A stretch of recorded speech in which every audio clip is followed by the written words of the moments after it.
To Think or Not to Think, Part 2, posted on November 11th, 2011.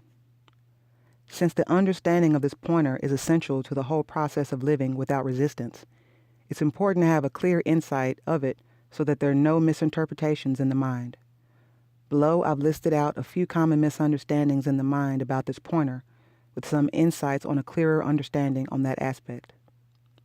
When you don't think, the mind continues thinking. The word think is basically a verb, and it implies that there is a subject who can think or not think as a conscious choice. But in truth, thinking is not really in our conscious control. Rather, it happens automatically in the mind. If thinking was in your conscious control, you would be able to switch off the mind anytime you want it and switch it to on when you want it. Plus, you'd be able to ensure that the mind never thinks a negative thought. Anyone who is aware of the mind's working would know that such a conscious control is just not possible. Controlling the mind is only a temporary effort of focus, just like controlling the breath. It does not last long, and mind goes back to its automatically thinking mode. However, in the periods where we try to control the mind with effort and force it into doing something it's not motivated to do at that moment, we create tremendous resistance within our being, felt as stress or tension in the body. This pointer helps you see through the futility of trying to control the mind.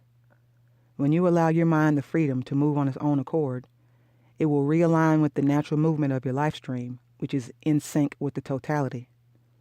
It may feel a little chaotic within when you first allow the mind full freedom to run without your interruption, but soon the internal chaos starts coming to a rest and a harmony comes in. Don't panic in the initial days when you're getting aligned with the process of letting go of the mind. Rest assured that the mind will come to a harmony on its own accord. The reason it feels chaotic initially is because of the release of momentum in it, the way a spring releases when you let go of holding on to it. For so long you've been in the habit of suppressing the mind, and so when you let go of it initially, it feels like a chaotic release. Most people get scared of this momentum in the mind and try frantically to get the mind back in leash. Hopefully, now that you have an understanding of this process, you won't panic about it and keep staying in a place of letting go. Who is the thinker? An important question you need to ask yourself is, who is this subject that's trying to control the thoughts, or who is making an effort to think? In spiritual teachings, this thinker is called the little me, or the me entity, or the self, with small s's. I sometimes refer to this part in our consciousness that wants to control the mind as the negative ego. Basically, if you notice, the part in you that wants to control the mind is basically a fear-based entity. It's afraid of the mind's freedom and feels the need to stay in control instead of trusting the flow of life. This little me is rooted in fear, insecurity, doubt, lack, and uncertainty, and thus is not trusting of allowing the natural movement of life to take over in the body. Actually, the very pointer of let go of the mind is directed to this little me part in you. You can easily identify its working in your space. Can you sense an entity in your consciousness which is sitting in fear, worried about what the mind is thinking, worried about what it thinks it needs to be doing, projecting a fearful future, resenting the past, trying to force the mind to effort, trying to control itself and trying to control others, and never trusting the well-being of life? This entity is the negative ego, or the little me. Most of the questions of doubt come from this entity in you. This little me entity is the reason for all the resistance in your being. Its very structure is made from fear-based conditioning. You can call it the fear-based creation of your mind. In essence, it's only a thought structure and has no reality, but this thought has become really strong owing to years of belief in it. In fact, most of us think that who we are is this thought-based entity. We identify with this negative ego, thinking that it's who we are. That's one reason why we can't feel the wholeness of our being. As long as this little me is in the center stage, it keeps your vibration rooted in fear, hatred, and lack. It also stands in constant resistance to allowing the natural expression of your mind to unfold because of its beliefs in limited external conditioning.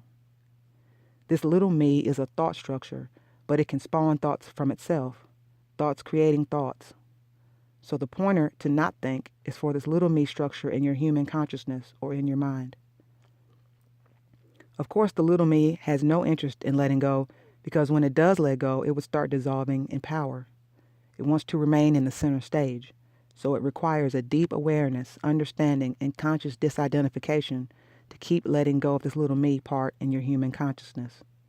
As this structure dissolves in you, there will be no resistance or very little resistance in your being, allowing the free movement of your mind and allowing the influx of the intelligence of your being. All struggle comes from the little me. Your being is effortless in its movement. As you can notice, the process of digestion, blood circulation, breathing, heartbeat, hair growth, it all happens effortlessly without you even realizing that it's happening. This is the nature of the natural movement of life, that is always effortless. The same way thinking is also effortless and intelligent when the little me does not try to control the mind. When the mind is without the resistance of the little me, learning happens effortlessly, and you align with the work that tuned to your aptitude producing quality output, attracting well-being with no unnecessary or wasted actions. The negative ego is what takes in the fear-based external conditioning from outside and tries to force the mind to move in a way that's not natural to it. This is one reason why people get stuck in jobs that don't feel aligned with their aptitude, or take up courses that they're not really interested in, or even end up in relationships that they don't feel congruent with their nature. If you've never identified the presence or operation of this negative ego entity in you, it can be quite a shock to realize how much resistance comes from it and how badly it's rooted in insecurity, fear, doubt, and hatred. It will put forth several clever arguments to keep you from letting go of it, most of them rooted in fear, and it takes a deep awareness to see through its movement.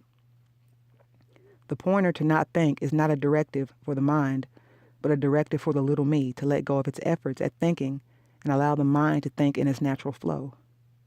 When the little me stops controlling the mind, there is a merging of the intelligence of mind with the intelligence of your being or wholeness, allowing for a harmonious functioning. All spiritual teachings of enlightenment ultimately point towards letting go of this little me entity in your human consciousness. This is what the Buddha meant by no self, no suffering. This is what Ramana Maharshi meant by saying, let go the self, or what the Upanishads stated as the self is an illusion. What Jesus referred to when he said it's easier for a camel to go through the eye of a needle than for a rich man to enter the kingdom of God. By rich man, he was referring to the negative ego or the little me entity that is trying to sit in control. By kingdom of God, he was referring to the wholeness and intelligence of your being. In fact, when you understand this pointer, you can read any spiritual teaching and see that this is the essence of all the teachings.